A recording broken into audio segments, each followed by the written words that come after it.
योद्धा थे लगभग सभी समाप्त हो चुके हैं और दुर्योधन भी केवल घायल अवस्था में बचा हुआ है। और यदि सुरक्षित कोई बचे हैं तो अश्वत्थामा, कृपाचार्य और कृतवर्मा, ये 3 महाभारत के जो कौरव पक्ष के योद्धा थे, ये तीनों बचे हुए थे। रात्रि की वेला में अश्वत्थामा अपने मित्र दुर्योधन के पास गया और दुर्योधन को घायल अवस्था में देख करके बहुत दुखी हुआ और अश्वत्थामा बोला कि मित्र बताओ, तुम्हारे लिए मैं क्या कर सकता हूं जिससे तुम्हारा मन मृत्यु के समय प्रसन्न रहे। दुर्योधन बोला कि ऐसा है, मेरे मन में यदि कष्ट है तो केवल यही कष्ट है कि मैं 100 भाई था, 99 भाई मेरे मर चुके हैं, केवल मैं बचा हुआ हूं और मैं भी अब कुछ देर में ही चला जाऊंगा। तो मैं 100 भाई था लेकिन 100 भाई समाप्त हो चुका हूं और पांडव केवल 5 भाई थे और पांचों के पांचों सुरक्षित बने हुए। यही मेरे मन में कष्ट है, यही मेरे मन में पीड़ा है। अश्वत्थामा बोले कि चलो कोई बात नहीं, तुम एक पांडव की बात कहते हो, मैं अभी 5 का मस्तक काट करके तुम्हारे सामने ला करके रख देता हूं। अश्वत्थामा रात्रि की वेला में ही काक उल्लूकन न्याय से, जैसे उल्लू को रात्रि में दिखाई पड़ता है और अन्य को दिखाई नहीं पड़ता है, तो उल्लू किसी पक्षी पे यदि हमला करता है तो वह रात्रि में ही हमला करता है, क्योंकि अन्य पक्षियों को दिखाई नहीं पड़ता और इसे दिखाई पड़ जाता है।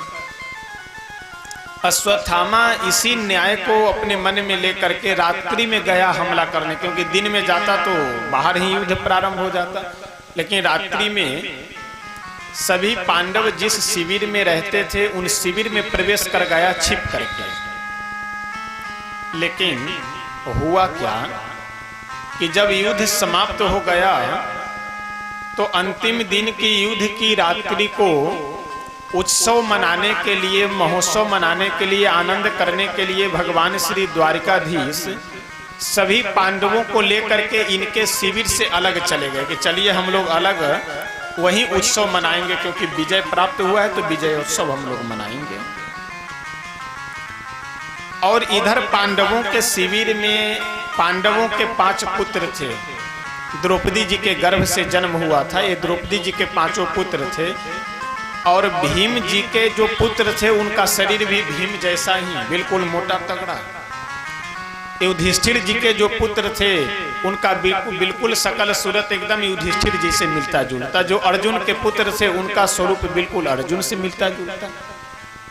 तो ये 5 द्रौपदी के जो पुत्र थे ये सब अपने अपने पिता के आसन पे जाकर के, बिस्तर पे जाकर के सो गए और इनके पिताजी को लेकर के, यानी 5 पांडवों को लेकर के द्वारिकाधीश अलग चले गए विजय उत्सव मनाने के लिए। और अश्वत्थामा अंधेरे में गया, चेहरा सही से देखा नहीं और 5 सो रहे पांडव पुत्रों के मस्तक को तलवार से काट करके और हाथ में लेकर के धीरे से शिविर से निकला और निकल करके दुर्योधन के पास आ गया। दुर्योधन अश्वत्थामा से बोला कि मित्र, इन 5 मस्तक में जो सबसे बड़ा मस्तक हो वह हमें ला करके दो, क्योंकि अंधेरा था, वहां पहचान तो पाएगा नहीं कि कौन भीम का मस्तक है, कौन किसका मस्तक है। अश्वत्थामा जैसे ही जो सबसे बड़ा मस्तक था वह उठा करके दुर्योधन को दिया और दुर्योधन अपने हाथ में लेकर जैसे मस्तक को दबाया, मस्तक चूर चूर हो गया, फूट गया। दुर्योधन बोला कि अश्वत्थामा, ये भीम का मस्तक हो ही नहीं सकता, ये पांडवों का मस्तक नहीं है, तो पांडव पुत्रों का तुम सर काट करके लाए हो। और दुर्योधन बहुत दुखी होकर के अश्वत्थामा से बोला कि तुमने तो हमारे वंश को ही समाप्त कर दिया, तुम तो हमारे वंश में किसी को पानी देने लायक नहीं छोड़े। अरे हमारी दुश्मनी पांडवों से थी, पांडव पुत्रों से नहीं थी हमारी। लेकिन एक बहुत प्रसिद्ध दोहा है कि जाको राखे साइया मार सके ना कोई, बाल न बांका कर सके जो जग बैरी होए। अरक्षितम तिष्ठति दैव रक्षितम सुरक्षितम दैव हतम विनश्यति। यदि भगवान बचाना चाहे उसे कोई मार नहीं सकता, और जिसे भगवान मारना चाहे उसे कोई बचा नहीं सकता। जीवत्यनाथोपि वने विसर्जितः कितप कृतप प्रयासोपि गृहे न जीवति। घर में इतना प्रयास किया जाता है फिर भी छोटे छोटे कई बार बच्चे मर जाते हैं, लेकिन वन में जो पशुओं के बच्चे जन्म लेते हैं उनके लिए कोई प्रयास नहीं, कोई दवा नहीं, कोई डॉक्टर नहीं, लेकिन फिर भी वो सब सुरक्षित बने हुए रहते हैं, उनको कोई बीमारी नहीं, कोई समस्या नहीं। पांडव पुत्रों का मस्तक जब कट गया प्रातः काल की बेला में, अपने पुत्रों को जगाने के लिए द्रौपदी जी जब गई तो देखी कि बिस्तर पूरा खून से लथपथ हुआ पड़ा है। जोर जोर से चिल्लाने लगी कि किसने मेरे पुत्रों का वध कर दिया, मेरे छोटे छोटे बच्चों का किसने वध किया, मेरे बच्चे किसी का क्या बिगाड़े थे। इतने में ही द्वारकाधीश भगवान सभी पांडवों को लेकर के वहां पहुंचे। द्रौपदी को रोते हुए देख करके अर्जुन द्रौपदी को सांत्वना देते हुए बोले कि देवी तुम चिंता मत करो, इसको मारने वाला जो अश्वत्थामा है उसे मैं अभी जाता हूँ और उसका भी वध कर करके मस्तक ला करके तुम्हारे चरणों में डाल देता हूँ। इतना कह करके अर्जुन वहां से रथ पे बैठे, द्वारकाधीश भगवान सारथी के कुर्सी पे बैठे, सीट पे बैठे और चल दिए। अश्वत्थामा का पीछा कर करके अश्वत्थामा को बंदी बनाए और रथ के पिछले वाले भाग में बांध कर करके डाल दिए और अपमानित करते हुए लेकर के अपने शिविर तक आते हैं और द्रौपदी के सामने अश्वत्थामा को रख करके बोले कि देवी यही तुम्हारे पुत्रों का शत्रु है, अब इसे तुम जो चाहो वह दंड दो।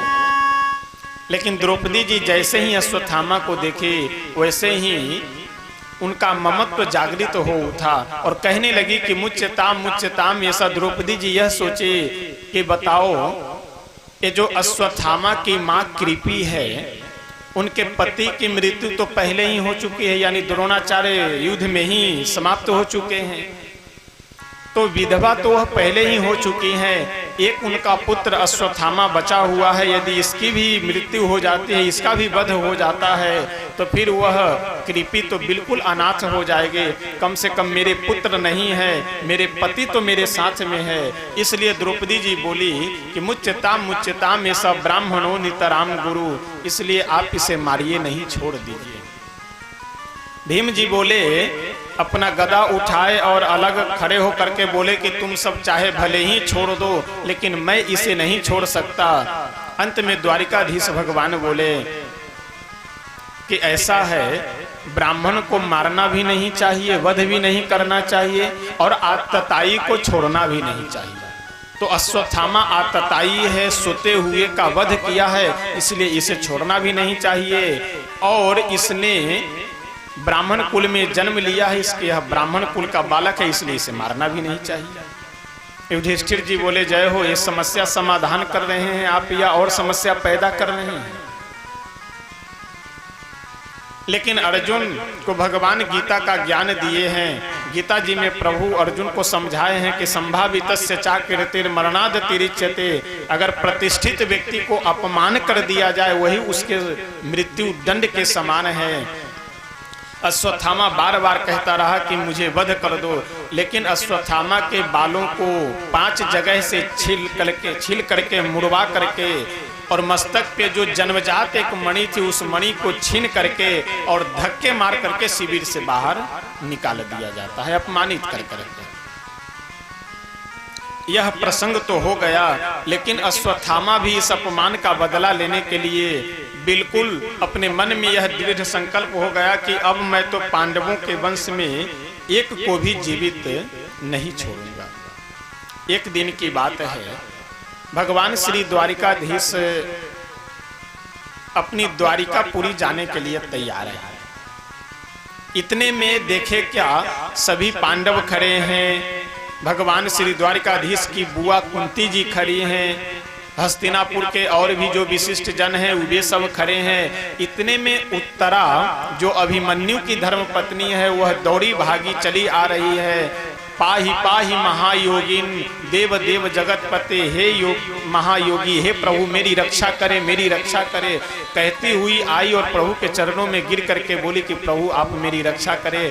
भगवान देखे कि अश्वत्थामा का चलाया हुआ ब्रह्मास्त्र उत्तरा के पीछे दौड़ा हुआ आ रहा है, किस लिए? गर्भ को नष्ट करने के लिए। भगवान तुरंत अंगूठे के आकार का स्वरूप बनाए और उत्तरा के गर्भ में जाकर के अपनी गदा को इतनी तेजी से घुमाए कि जो ब्रह्मास्त्र का तेज था उसे शांत कर करके, और परीक्षित जो अपनी माँ उत्तरा के गर्भ में अभी पल रहे हैं उनकी रक्षा करते हैं। उसके बाद कई नए नए उत्पात हो रहे हैं, इसलिए सभी पांडव बोले कि हे द्वारिकाधीश, हे कन्हैया, कुछ दिन और आप यहाँ हस्तिनापुर में निवास कीजिए। सभी के निवेदन को स्वीकार करके प्रभु हस्तिनापुर में ठहर गए। एक दिन रात्रि की वेला में जब द्वारिकाधीश भगवान अपने महल से बाहर निकले टहलने के लिए, तो देखे कि सभी पांडव सो रहे हैं। जितने भी हस्तिनापुर के विशिष्ट जन हैं वे सब लोग अपने अपने प्रकाश को बंद कर करके कमरे के सो रहे हैं, लेकिन युधिष्ठिर जी के कमरे से प्रकाश निकल रहा है। दरवाजे पे जब जाकर के खड़े हुए तो देखे कि युधिष्ठिर जी अपने सिंहासन पे बैठे खूब जोर जोर से फफक करके रो रहे हैं। पास में गए द्वारिकाधीश भगवान, बोले भैया क्या हुआ, क्यों रो रहे हैं? युधिष्ठिर जी हाथ पकड़ करके बोले कि कन्हैया क्या बतावे, ये जो महाभारत का युद्ध हुआ है ना, ये मेरे लोभ के कारण हुआ है। मेरे कारण, मेरे स्वार्थ के कारण लाखों महिलाएं विधवा हो गई, लाखों बच्चे अनाथ हो गए, लाखों लोगों की हत्या हुई है, और इन सभी हत्याओं के पीछे अपराधी मैं हूँ। भगवान बहुत समझाने का प्रयास किए कि देखिए संसार में व्यक्ति अपने प्रारब्ध को लेकर आता जाता है, लेकिन फिर भी युधिष्ठिर जी जब नहीं समझे तो भगवान को लगा अच्छा कारण भी है। कारण यह है कि युधिष्ठिर जी से द्वारिकाधीश छोटे हैं, कन्हैया छोटे हैं, तो इसलिए युधिष्ठिर जी को लगता है कि ये तो हमारे छोटे भाई हैं, तो ये हमें क्या समझाएंगे। और आप जानते हैं कि जब तक समझाने वाले में आपकी गुरुत्व भावना नहीं होगी, श्रेष्ठत्व भावना नहीं होगी, तब तक उसका समझाया हुआ ज्ञान आपके ऊपर लागू नहीं हो सकता है। भगवान अपने मन में विचार किए कि चलो कोई बात नहीं, इनको समझाऊंगा तो मैं ही, लेकिन चोला बदल करके, चेहरा बदल करके, क्योंकि भीष्म पितामह जी का भी तो दर्शन करना है और भीष्म पितामह जी को भी दर्शन देना है। तो इसलिए कल हो करके सभी पांडवों को लेकर के, साथ में द्रौपदी जी भी है, सब गए भीष्म पितामह जी को देखने के लिए। और भीष्म पितामह जी को प्रणाम किए और बोले कि ऐसा है पितामह, मैं आपसे निवेदन यह करूंगा कि महाराज युधिष्ठिर नरेश बन गए हैं, हस्तिनापुर के राजा बने हैं, तो आप इनको कुछ उपदेश दीजिए। पितामह भीष्म बहुत सुंदर, राज धर्मान मोक्ष धर्मान, राजा का क्या धर्म है, मनुष्य का क्या धर्म है, ये सब बहुत सुंदर निवेदन करते हुए समझाते हैं युधिष्ठिर को। राज धर्म क्या है, मनुष्य धर्म क्या है, मनुष्य का कर्तव्य क्या है, गृहस्थ का कर्तव्य क्या है, सब बहुत सुंदर समझाते हैं। एक बात हम लोग चर्चा करके आगे बढ़ेंगे। भीष्म पितामह युधिष्ठिर जी से बोले कि युधिष्ठिर, गृहस्थ व्यक्ति का सर्वप्रथम यह कर्तव्य है कि वह धन कमाए, पैसा कमाए, क्योंकि जितने भी आश्रम हैं, चाहे वह ब्रह्मचर्य आश्रम हो, चाहे वानप्रस्थ आश्रम हो या संन्यास आश्रम, ये सभी आश्रम वाले गृहस्थ आश्रम पे ही निर्भर रहते हैं।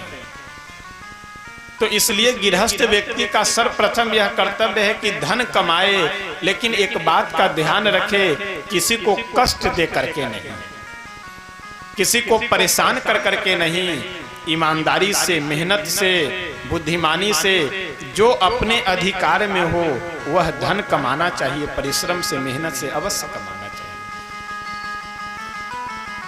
भीष्म पितामह जी हमारे भगवान श्री कृष्ण से बोले कि प्रभु, मैं जब तक अपना प्राण परित्याग नहीं करता हूँ तब तक आप मेरे सामने ऐसे ही मुस्कुराते हुए खड़े रहिए। और बहुत सुंदर पितामह भीष्म प्रभु की स्तुति कर करके अपना प्राण परित्याग करते हैं। उसके बाद सभी पांडव वापस अपने महल में आ गए। कुछ दिन निवास कर करके श्री द्वारिकाधीश भगवान बोले कि अब हम यहाँ से चलेंगे, आप सब हमें आदेश दीजिए, आज्ञा दीजिए। और सभी से बोले कि आप सब हमसे कुछ मांग लीजिए। द्रौपदी जी से मांगने के लिए जब बोले, द्रौपदी जी बोली कि प्रभु ये जो हमारे आपके बीच भाई बहन का संबंध है, यह संबंध सदैव बना हुआ रहे, हमारा यही निवेदन है आपसे। अपनी कुंती जी जो भगवान की बुआ लगती, जो पांडवों की माँ थी, कुंती जी से प्रभु बोले कि बुआ आप भी हमसे कुछ मांग लीजिए। कुंती जी बोली कि कन्हैया हम क्या मांगे, जब तक मेरे जीवन में दुख था तब तक तुम साथ थे, और जब अब सुख आ गया तो कहते हो अब मैं चलता हूँ। तो इसका मतलब है कि आप दुख में ही साथ में रहते हैं, तो हमें और कुछ नहीं चाहिए। विपदः सन्तु नः शश्वत तत्र तत्र जगद गुरु विपद विस्मरणम यस्यात् पुनर्भव दर्शनम। विपत्ति में आप साथ थे और आज संपत्ति मिली है, सुख मिला है, मेरा बड़ा पुत्र चक्रवर्ती सम्राट बन गया, तो आप कहते हैं बुआ मैं चलता हूँ। तो इसका मतलब आप दुख में साथ रहते हैं और सुख में चले जाते हैं। तो ऐसा सुख हमें नहीं चाहिए, हमें आप दुख दे दीजिए। भगवान बोले कि बुआ जिसके पास जो होता है वह वही दे सकता है, मेरे पास सुख है, मेरे पास दुख है ही नहीं, तो मैं दे नहीं सकता। आप मिठाई की दुकान में जा करके आप यह कहिए कि हमें एक कॉपी दे दीजिए, तो वह कॉपी कहाँ से देगा मिठाई के दुकान वाला, या पुस्तक कहाँ से देगा। किसी पुस्तकालय में आप जा करके कहिए कि अरे भाई साहब जरा बढ़िया बढ़िया 2-4 गरम समोसे दे दो, तो समोसा कहाँ से देगा। जो दुकान हो वही वस्तु आपको मिलेगी। भगवान बोले कि मैं तो आनंद का समुद्र हूँ, मैं तो सुख का घर हूँ, सुख का खान हूँ, मेरे पास दुख है ही नहीं, तो मैं दुख दे कहाँ से सकता हूँ। और देखिए वास्तव में सुख और दुख ये दोनों ऐसे पहलू हैं कि हमारे जीवन में लगे हुए रहते हैं सदैव। और सुख दुख की एक विशेषता भी है, कौन हमारा अपना है और कौन पराया है, इसका परख भी दुख ही कराता है। तो इसलिए हम लोगों को घबराने की आवश्यकता नहीं है। सुख दुख जो भी भगवान की कृपा से मिल रहा है उसमें हम अपनी स्थिति को समान बना करके जीवन को चलावे, यही विशेषता है। समय तो अब इसे समापन की ओर है, बस 5 से 10 मिनट के अंदर अपनी वाणी को हम विराम देंगे। आइए एक बहुत सुंदर भजन है, बस 2 पंक्ति गा करके फिर भजन को विराम करके फिर बस 2-3 मिनट और प्रवचन करके वाणी को भी विराम करेंगे। कि सुख दुख हमारे जीवन के ये दोनों पहलू हैं, ये दोनों सदैव जीवन में लगे रहते हैं। तो सुख हो या दुख हो, दोनों में हम अपनी स्थिति को समान बना करके रखें। क्या कहना चाहिए, बहुत सुंदर भजन है, आप लोग प्रेम से आनंद से गाएंगे तो याद भी हो जाएगा। और कभी अकेले में बैठ करके इस भजन को अगर आप गुनगुनाएंगे तो बहुत आनंद मिलेगा आपको। सुख भी मुझे प्यारे हैं, दुख भी मुझे प्यारे हैं, सुख भी मुझे प्यारे हैं, दुख भी मुझे प्यारे हैं, सुख भी मुझे प्यारे हैं, दुख भी मुझे प्यारे हैं, सुख भी मुझे प्यारे हैं। सभी भक्त प्रेम से गाइए। मुझे प्यारे हैं, छोड़ो मैं किसे भगवन, दोनों ही तुम्हारे हैं, छोड़ो मैं किसे भगवन, दोनों ही तुम्हारे हैं। सुख और दुख जब दोनों भगवान का ही बनाया हुआ है तो किसे हम स्वीकार करें और किसे अस्वीकार करें, तो हमें प्रार्थना यह प्रभु से करनी चाहिए कि प्रभु ये सुख दुख दोनों जब आपके ही बनाए हुए हैं तो आप हमें यह आशीर्वाद दीजिए कि मेरे मन में यह भाव रहे कि सुख हो उसे भी हम स्वीकार कर ले और दुख हो उसे भी हम स्वीकार कर ले। छोड़ू मैं किसे भगवन, दोनों ही तुम्हारे हैं। छोड़ो मैं किसे भगवन,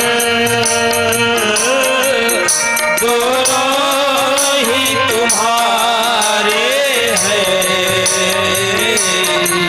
सुख भी मुझे प्यारे हैं, दुख भी मुझे प्यारे हैं। सुख भी मुझे प्यारे हैं।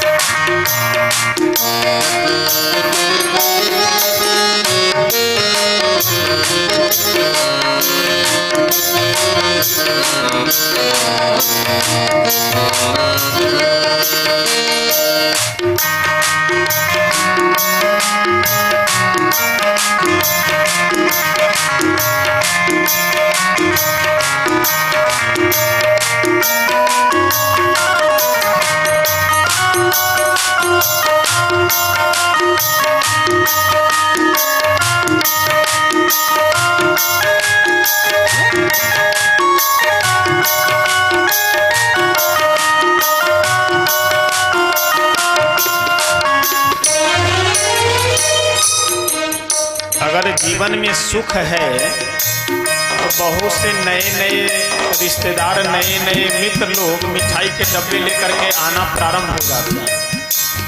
कौन हमारा अपना है और कौन पराया है इसकी परख भी दुख ही कराता है। दुख में जो रिश्तेदार साथ में हो समझ लीजिए वही असली, बाकी नकली। दुख के समय जो आपके मित्र साथ में हो समझ लीजिए कि वही मित्र आपके असली, बाकी सब नकली। सुख दुख ही तो दुनिया की गाड़ी को चलाते हैं। सुख दुख ही तो दुनिया की गाड़ी को चलाते हैं। सुख दुख ही तो हम सबको इंसान बनाते हैं। सुख दुख ही तो हम सबको इंसान बनाते हैं। हम भी तो सदा भगवन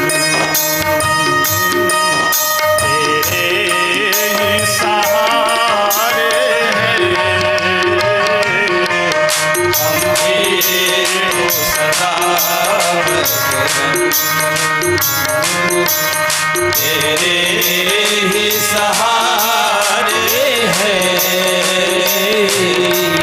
सुख भी मुझे प्यारे हैं, दुख भी मुझे प्यारे हैं। सुख भी मुझे प्यारे हैं।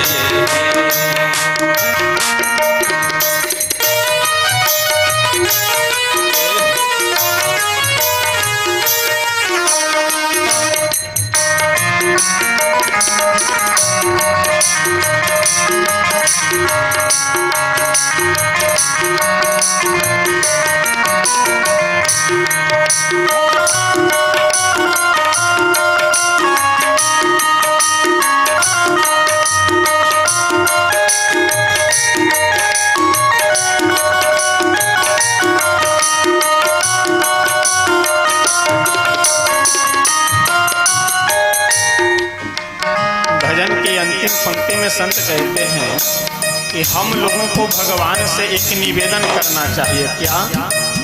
कि हे प्रभु, हमारे जीवन में सुख हो या दुख, इससे हमें मतलब नहीं है। सुख में हमें क्या करना चाहिए और दुख में हमें क्या करना चाहिए, यह आप हमें आशीर्वाद दीजिए कि मेरे मन में यह भावना बनी रहे। तो हमें सुख में और दुख में क्या करना चाहिए, इस भजन की अंतिम पंक्ति में संत वही बता रहे हैं। सुख में तेरा शुक्र करूं, दुख में फरियाद करूं। सुख में तेरा शुक्र करो, दुख में फरियाद करो। जिस हाल में रख मुझको, उसमें तुझे याद करो। जिस हाल में रख मुझको, उसमें तुझे याद करो। हमने तो तेरे आगे ये हाथ पसारे हैं। हमने तो तेरे आगे ये हाथ सारे हैं। सुख भी मुझे प्यारे हैं, दुख भी मुझे प्यारे हैं। सुख भी मुझे प्यारे हैं, दुख भी मुझे प्यारे हैं। छोड़ो मैं किसे भगवन, दोनों ही तुम्हारे हैं। छोड़ो मैं किसे भगवन, दोनों ही तुम्हारे हैं। सुख भी मुझे प्यारे हैं, दुख भी मुझे प्यारे हैं। सुख भी मुझे प्यारे हैं, दुख भी मुझे प्यारे हैं। सुख भी मुझे प्यारे हैं, दुख भी मुझे प्यारे हैं। सुख भी मुझे प्यारे हैं। श्री राधा कृष्ण भगवान की जय। सुख में तेरा शुक्र करूं, दुख में फरियाद करूं। जिस हाल में रख मुझको, उसमें तुझे याद करूं, यह होना चाहिए। लेकिन हम लोगों की विडंबना क्या है कि जैसे सुख आया वैसे भगवान को भी भूल गए, साधु महात्माओं को भी भूल गए, गुरुजनों को भूल गए, माता सबको भूल जाते हैं। और जैसे दुख आया वैसे फिर मंदिर मंदिर साधुओं के पास और गुरुजनों के पास इधर उधर पंडित जी लोगों को खोजते घूमते हैं हाथ दिखलाने के लिए। तो ऐसा नहीं होना चाहिए। और विडंबना तो यह है कि अगर काम बन गया तो तुरंत हम लोग उपाधि ले लेते, अरे हमने इतना मेहनत किया तब यह काम हुआ है। और कहीं यदि काम बिगड़ गया तो तुरंत कहते अब भगवान की इच्छा नहीं थी तो अब क्या बतावे, अब भगवान नहीं काम बनने देना चाह रहे थे। इसका मतलब भगवान का और कोई काम नहीं है, बस वो बैठे ही हैं केवल हम लोगों का काम बिगाड़ने के लिए। अगर बन गया तो हम लोग स्वयं बना लिए और बिगड़ गया तो भगवान बिगाड़ दिए, मतलब वो काम ही बिगाड़ने के लिए केवल बैठे रहते हैं। तो ऐसा नहीं होना चाहिए। यदि काम बनने को हम अपने कर्म का प्रतिफल मान रहे हैं तो बिगड़ने को भी अपने कार्य का ही प्रतिफल मानना चाहिए। श्री द्वारिकाधीश भगवान अपनी बुआ कुंती जी से बोले कि बुआ मेरे पास दुख है ही नहीं तो मैं दुख दूंगा कहाँ से, इसलिए कुछ और मांग लीजिए। कुंती जी बोली तो ऐसा कीजिए कि स्नेह पासमिमं छिंदी दृढ़म वृष्णिषु पांडुषु, यानी हमारा मायके में और ससुराल में इन दोनों जगहों पे जो मेरा मन लगा हुआ है, इन दोनों जगहों से मेरा मन हट करके आप में लग जाए, यही मुझे आशीर्वाद दीजिए। भगवान तथास्तु कह करके अन्य पांडव भी जो जो मांगे सबको यथा योग्य वर दे करके वहां से प्रस्थान करते हैं, द्वारिका पहुंचे। द्वारिका में प्रभु का बहुत ही भव्य दिव्य स्वागत होता है। तो यह सब अब होने दीजिए द्वारिका में स्वागत। यहाँ से आगे की कथा हम सब कल श्रवण करेंगे। और आइए अपनी वाणी को यहीं पे श्री राधा कृष्ण भगवान के चरणों में विराम देते हुए प्रेम से अपने मन को भगवान श्री राधा कृष्ण के चरणों में लगाते हुए, जगत जननी माँ जानकी के चरणों में लगाते हुए प्रेम से हम सब स्तुति करते हैं, फिर संकीर्तन करेंगे, तत्पश्चात हम सब आरती करेंगे। पहले आइए सब हम सब भक्त स्तुति और संकीर्तन करते हैं। शरण में आए हैं हम तुम्हारी, दया करो हे दयालु भगवन। शरण में आए हैं हम तुम्हारी, दया करो हे दयालु भगवन। शरण में आए हम तुम्हारी, दया करो हे दयालु भगवन। शरण में आए हैं हम तुम्हारी, दया करो हे दयालु भगवन। सुधारो बिगड़ी दशा हमारी, दया करो हे दयालु भगवन। सुधारो बिगड़ी दशा हमारी, दया करो हे दयालु भगवन। शरण में आए हमारी, दया करो हे दयालु भगवन। शरण में आए हैं हम तुम्हारी, दया करो हे दयालु भगवन। भले जो हैं हम तो हैं तुम्हारे, बुरे जो हैं हम तो हैं तुम्हारे।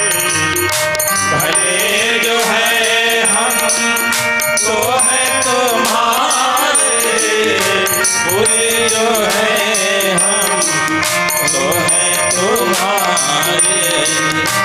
भले जो हैं हम तो हैं तुम्हारे, बुरे जो हैं हम तो हैं तुम्हारे। भले जो है हम तो है तुम्हारे, बुरे जो है हम तो है तुम्हारे। तुम्हारे होकर हो हम दुखारी, दया करो हे दयालु भगवन। तुम्हारे होकर हैं हम तुम्हारी, दया करो हे दयालु भगवन। ना हम में बल है ना हम में शक्ति, भरो हमारे ज्ञान भक्ति। ना हम में बल है ना हम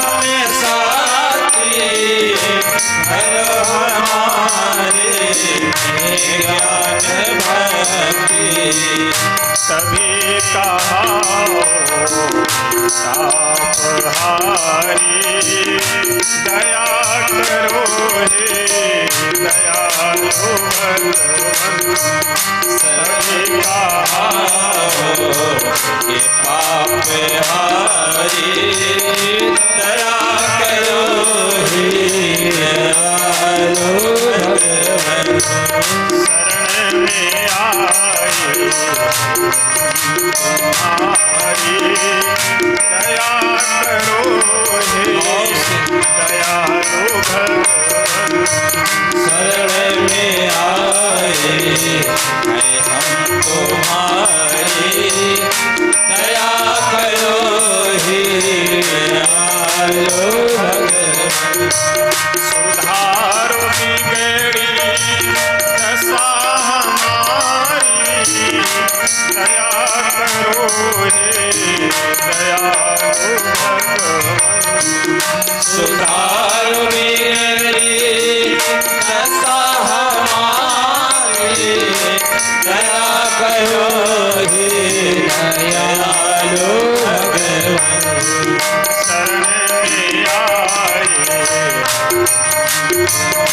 तुम्हारी दया करो हे दयालु भगवान शरण में आए हम तुम्हारी दया करो हे दयालु भगवान हरे राम राम राम सीता राम हरे राम राम राम सीता हरे राम राम राम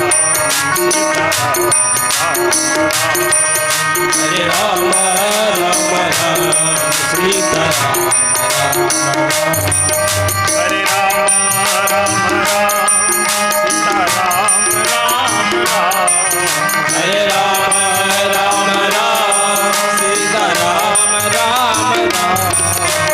राम राम राम सीता राम राम राम हरे राम राम राम सीता राम हरे राम राम राम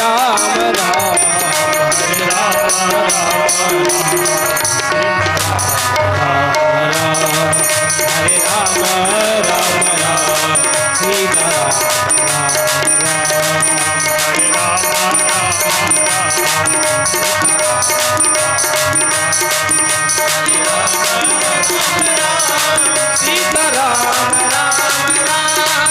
हरे राम सीता राम राम राम हरे राम राम राम सीता राम हरे राम राम राम सीता राम राम राम हरे राम राम राम सीता राम हरे राम राम राम सीता राम राम राम हरे राम राम जय हो हरे राम राम राम सीता राम राम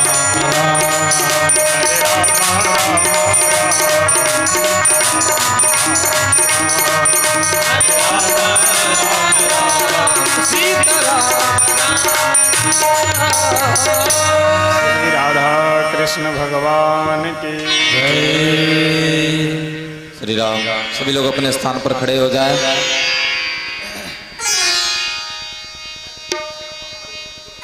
सीताराम। पंखा भैया थोड़ा घुमा दीजिए। पंखा पंखा पंखा उधर कर दीजिए थोड़ा।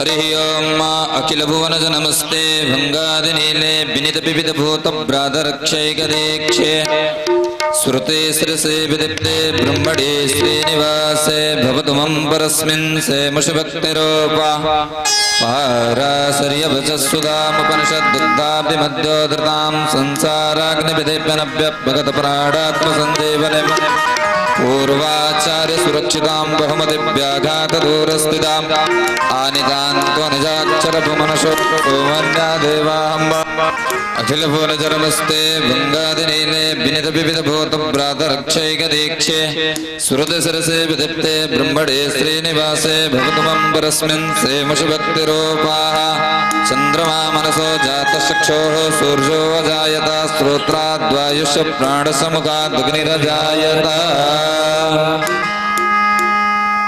श्री भागवत भगवान की है आरती पापियों को पाप से है तारती श्री भागवत भगवान की है आरती पापियों को पाप से है तारती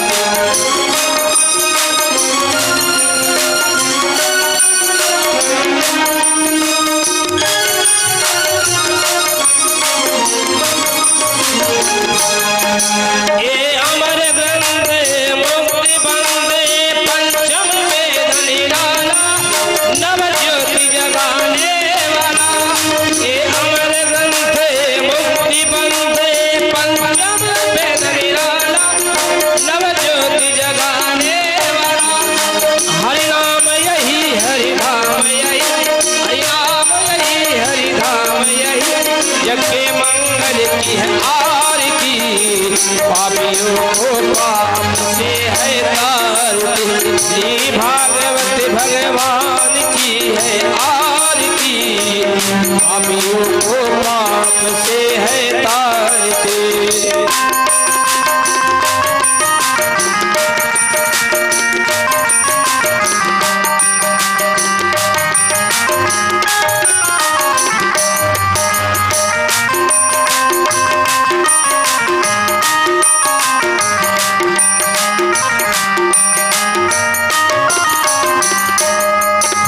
शांति गीत पावन पुनीत पाप मिटाने वाला हरि दर्श कराने वाला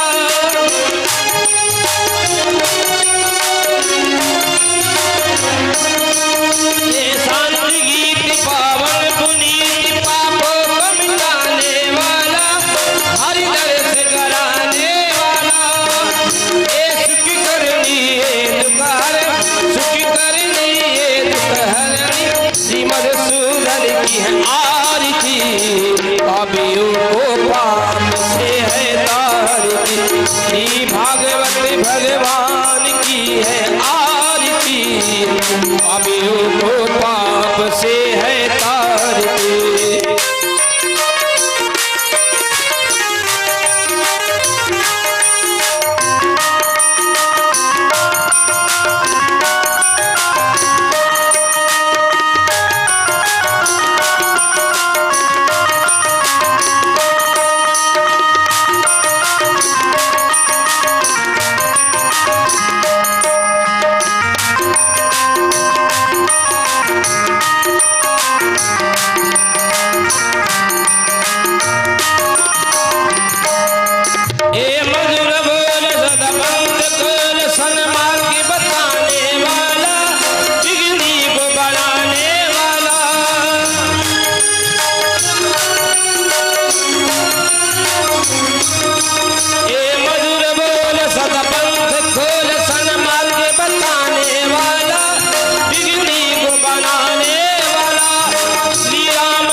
सबके महिमा की है आरती पापियों को पाप से है तारती भागवत भगवान की है आरती पापियों को पाप से है तारती त्वमेव माता जगता त्वमेव बंधु जगता त्वमेव त्वमेव विद्या जगतं त्वमेव त्वमेव सर्वं वन्देव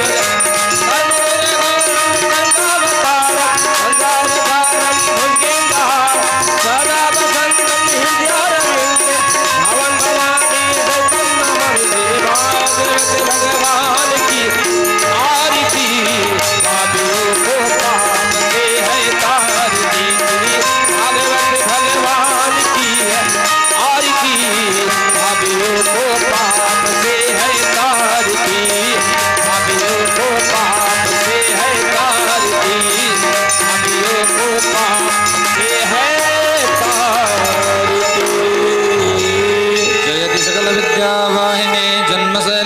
सैन्यपति परिवृत्ते विश्रांत साके निखिल गमति माया सुरपरिवाल सूर्य निगम जलधि बेला पूर्ण चंद्रो यतीन्द्र नमः प्रणव शोभितं नवकासाय खंडांबरम त्रिदंड परिमंडितं त्रिभित्तत्व निर्वाहकं दयांचितगदलं दलित वादिक वैभवं श्यामादिगुणसागरं शरणेमि रामानुजम् उपवीति नमोर्ध पुण्डवन्तं त्रिजगद पुण्य फलं त्रिदण्डहस्तं शरणागत सार्थवाहमीटे सकयां स्वीकरणीं पतिं यतीनां नाहं विप्रो न च नरपतिर्नैव वैश्यो न शूद्रो नो वा वर्णेन च गृहपतिर्वनस्तो यदिर्वा किन्दो प्रोद्यन् निखिल परमानन्द पूर्णामृताब्दे लक्ष्मी भर्तोपदकमलयोर्दास दासानुदास श्रीनगर्यां महापुर्यां ताम्रपण्योत्तरे तटे श्रीतन्त्रिणे मूलधाम्ने श्रीषट्कोपाय मङ्गलम् श्रीषट्कोपाय मङ्गलम् मन्त्रपुष्पाञ्जलिं समर्पयामि श्री पुराणपुरुषोत्तमाय नमो नमः। प्रेम से बोलिए भागवत भगवान की जय। श्री सीतारामचंद्र जी महाराज की, श्री बाके बिहारी लाल की जय, हनुमान जी महाराज की जय, पूज्य सतगुरुदेव भगवान की जय, व्यास जी महाराज की जय, आज के आनंद की जय, यज्ञ नारायण भगवान की जय। धर्म के अधर्म का प्राणियों में विश्व का गौ माता की, गौ माता के सत्य सनातन धर्म की, सत्य सनातन धर्म की जय जय सीताराम। नमः पार्वती पतये हर हर महादेव। जय तिराज परिणाज जबतारमणि प्रबल वासंड तमोहरण भानो विजयी भव, विजयी भव, विजयी भव। शांति शांति शांति। सभी लोग आरती ले लेंगे, प्रसाद लेकर तब जाएंगे। बैठ जाएं सभी लोग अपने स्थान पर, अपने स्थान पर।